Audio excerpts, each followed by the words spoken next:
Bon, aujourd'hui je fais cette vidéo parce que j'en ai marre de la représentation hyper traditionnelle de la gastronomie française que je peux voir un peu partout sur les réseaux sociaux, avec toujours les mêmes plats, les mêmes restaurants, les fameuses brasseries, etc.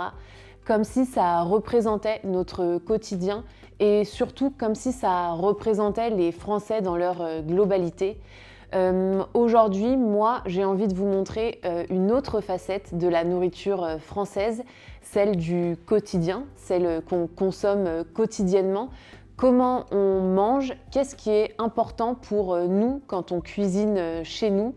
Je vais répondre à toutes ces questions et un peu plus même en vous amenant avec moi dans mes 3 repas de la journée. Et j'espère sincèrement que ça vous montrera la modernité et la richesse de nos habitudes culinaires. On y va ? Bon, honnêtement, je crois que je vais rien vous apprendre sur le petit déjeuner français. Je pense que vous avez déjà tout entendu, notamment le fait qu'on mange sucré le matin. Ça, c'est toujours très très vrai. Même si ça change un petit peu, on va dire qu'il y a de plus en plus de Français qui essayent de manger salé le matin, notamment parce que c'est meilleur pour la santé. Mais c'est pas du tout mon cas.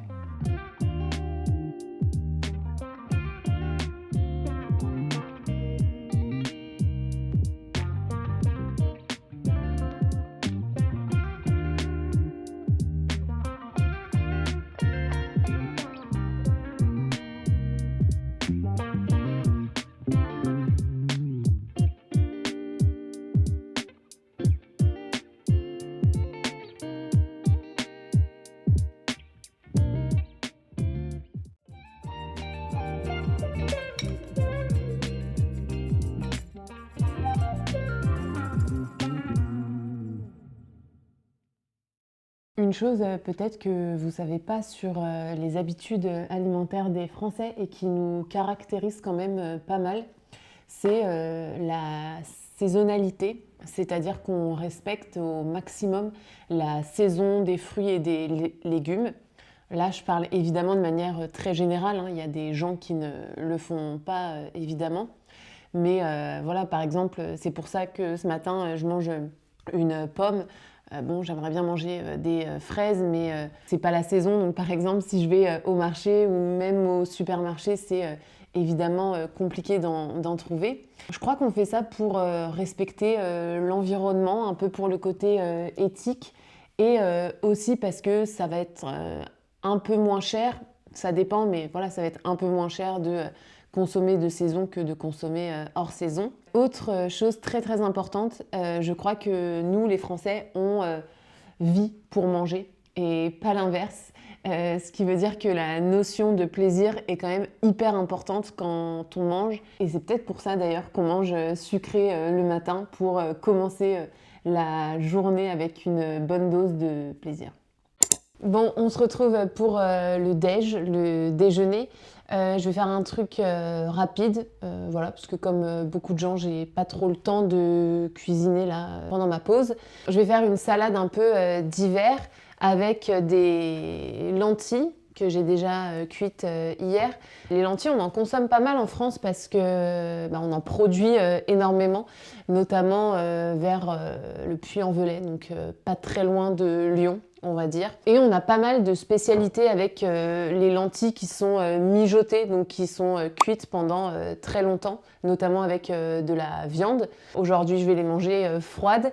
Donc voilà, et pour respecter la saisonnalité dont je vous parlais tout à l'heure, je vais couper avec des betteraves, voilà, et un oignon rouge. Je vais ajouter des œufs aussi, et puis pour assaisonner, je pense que je vais mettre des petits citrons confits. Voilà, ça on en mange beaucoup aussi dans le sud de la France et je trouve que c'est cool pour relever un petit peu un plat.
L'une des autres choses qui caractérise pas mal nos habitudes culinaires, en tout cas selon moi, selon ce que je remarque, c'est la variété. Et c'est pour ça d'ailleurs que ça m'agace un petit peu quand je vois toujours les mêmes spécialités culinaires qui sont mises en avant sur les réseaux sociaux. Mais en fait, la France, comme on est un pays frontalier, on partage des frontières avec pas mal d'autres pays. Et bah évidemment, ça se ressent sur notre gastronomie et sur notre histoire culinaire. Et franchement, si vous avez la chance d'ailleurs de venir en France, baladez-vous et allez dans les supermarchés ou même prêtez attention aux restos que vous croisez. Et vous verrez en fait toute la diversité des produits nationaux, mais aussi évidemment internationaux. Et j'avais lu un article qui disait qu'on exporte énormément de produits internationaux, pas parce qu'on en a besoin, on pourrait très bien vivre avec ce qu'on produit, mais plutôt en fait parce qu'il y a une forte demande et on est évidemment hyper curieux et hyper ouvert sur le monde, notamment en termes de saveurs. Et d'ailleurs, je trouve que ça correspond assez bien finalement à notre histoire, à l'histoire de notre pays. C'est vrai qu'on n'a jamais été un pays fermé, totalement fermé et totalement isolé. Alors moi, vous le savez, j'habite dans le sud de la France actuellement. J'ai aussi habité en Espagne, donc moi, évidemment, dans mes préférences, je mange très méditerranéen, comme on dit. Et pour cette gastronomie méditerranéenne qui existe en France et qui est une part importante de la gastronomie française, bah évidemment, on va piocher des produits dans tout et des ingrédients et des recettes dans tous les pays du bassin méditerranéen. Je pense au Liban, à la Grèce, à l'Espagne, à l'Italie, mais aussi aux pays du Maghreb par exemple. Et vous voyez mon chat derrière. Notamment tout à l'heure, quand je préparais le déjeuner, vous avez vu que j'utilisais le sumac, qui est une épice qui vient donc du Moyen-Orient et qu'on n'a aucune difficulté à trouver nous en France. Et là, je vous parle de moi, de mes préférences, mais quand même sachez que le régime méditerranéen, enfin, on appelle ça comme ça, même si c'est pas un régime au sens restrictif, la diète, le régime méditerranéen est très à la mode en France. Pour plein de raisons, je pense déjà parce que c'est pas très cher quand on mange méditerranéen, puisque c'est beaucoup de légumes, très peu de viande. Donc voilà, en ces temps d'inflation, je pense que c'est pour ça aussi que c'est séduisant. Et aussi parce qu'on l'entend à longueur de journée dans nos médias, à la télé, à la radio, le régime méditerranéen est le meilleur pour la santé. Et les Français font très, très attention à ce qu'ils mangent et à notamment l'impact que ça peut avoir sur leur santé. Mais ça, je vous en parlerai peut-être ce soir. Bon bah on se retrouve pour le dîner, donc le repas de ce soir. Ce soir j'ai envie de tester une recette typique du sud de la France et plus particulièrement de Nice. Cette recette c'est la pie saladière. Bon, c'est la première fois que je la teste, donc potentiellement ça peut être une catastrophe. Et en plus, je risque de m'attirer les foudres de Niçois qui potentiellement passeraient par là parce que je vais un peu la remasteriser parce que voilà, j'ai pas tous les ingrédients. Donc voilà, la pie saladière, en gros, c'est un peu comme une pizza, on va dire. Ça se fait avec de la pâte à pain. Donc vous voyez, la pâte à pain, c'est un peu comme une pâte à pizza, hein, puisque dedans, je pense qu'il y a de la farine, de l'eau et de la levure. Voilà. Donc celle-ci, je ne l'ai pas faite moi-même. J'avais un petit peu la flemme de la faire. En fait, je suis allée hier à la boulangerie et je l'ai commandée pour aujourd'hui. Donc voilà, c'est un petit tips si jamais vous habitez en France ou même dans des pays avec des boulangeries. Vous pouvez commander au boulanger des pâtes feuilletées, des pâtes à pain. Et en général, la compo est beaucoup plus clean, beaucoup plus saine que celles qui sont vendues dans le commerce et notamment dans les supermarchés. Parce qu'en général, ce genre de pâtes dans le supermarché, elles sont blindées d'additifs, de conservateurs, il y a beaucoup d'alcool aussi dedans. Donc voilà, chez le boulanger, c'est toujours plus cool. En plus, ça le soutient. Et puis, la pâte va plus monter parce que eux, ils font à la boulangerie en général leur propre levain. Donc voilà, ça permet à la pâte de mieux monter. Et ensuite, dans la pie saladière, il y a aussi des oignons. Alors voilà, qui sont ici, des oignons blancs. Et normalement, dans la pie saladière, il y a des anchois, mais j'aime pas trop ça, donc je vais remplacer par des sardines. Voilà, et puis on va voir, j'espère. J'ai vu certaines recettes avec des sardines, donc j'espère que les Niçois ne m'en tiendront pas rigueur. En vous parlant là et en vous parlant du fait que je suis allée à la boulangerie au lieu d'aller acheter ma pâte dans un supermarché, bah, je me suis rendu compte d'une autre tendance qu'il y a beaucoup dans les habitudes culinaires des Français. C'est quand même qu'on fait hyper attention à ce qu'on mange. Pas tant dans les calories, si c'est trop calorique ou pas. Moi encore, cet après-midi, en rentrant du sport, j'ai mangé ça. Un petit marbré, voilà, bien sucré, bien calorique. Mais plutôt en fait dans la compo, dans d'où ça vient, s'il y a trop d'additifs, si c'est bio ou pas. Ça, c'est une tendance que je remarque beaucoup. Voilà, on fait de plus en plus attention à ça. Maintenant, je vais commencer ma préparation et je vais vous montrer. Ah oui, et souvent je vois des questions, plutôt des remarques de personnes étrangères qui disent ah mais les Français vous mangez hyper sucré, donc notamment le matin, notamment au goûter, qui est quand même voilà, un grand rituel, même pour les adultes.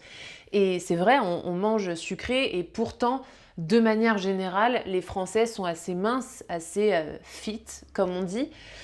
Je crois que ça vient, comme je vous disais tout à l'heure, des deux premiers éléments que j'ai mentionnés plus tôt, la saisonnalité, le fait de manger en saison, le fait aussi de manger hyper varié.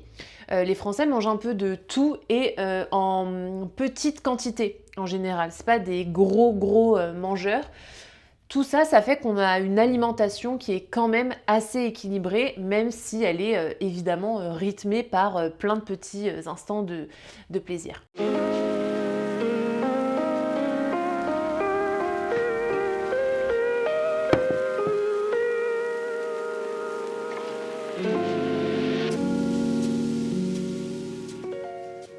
Là, vous voyez, j'ai mis ma pâte dans le moule à tarte. Bon, c'est pas sublime, mais j'ai encore espoir que ça s'arrange un peu. Et là, il faut que je coupe les oignons, que j'épluche et que je coupe les oignons.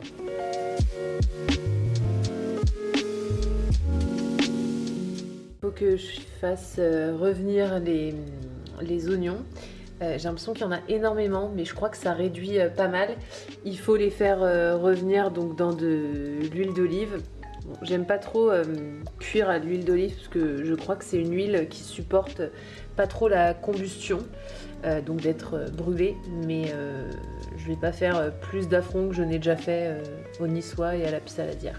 Et donc une fois que les oignons sont un peu plus transparents, là après quelques minutes de cuisson, on va venir déglacer, comme on dit, avec du vinaigre balsamique et du sucre. Et donc en parallèle, j'ai fait en fait le pisala, c'est d'où la pie saladière tient son nom, qui est en fait un mélange de, bon bah dans mon cas de sardines avec de l'huile d'olive, et j'ai mis aussi du thym séché, voilà, parce que j'en avais.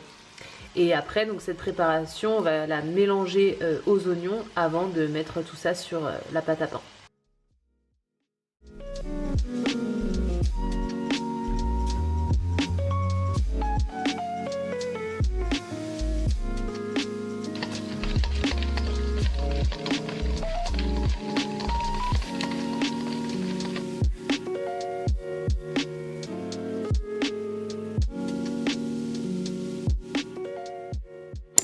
Bon bah écoutez, la pie saladière était très bonne. Le goût sucré un peu des oignons avec le goût salé des sardines, c'est très agréable.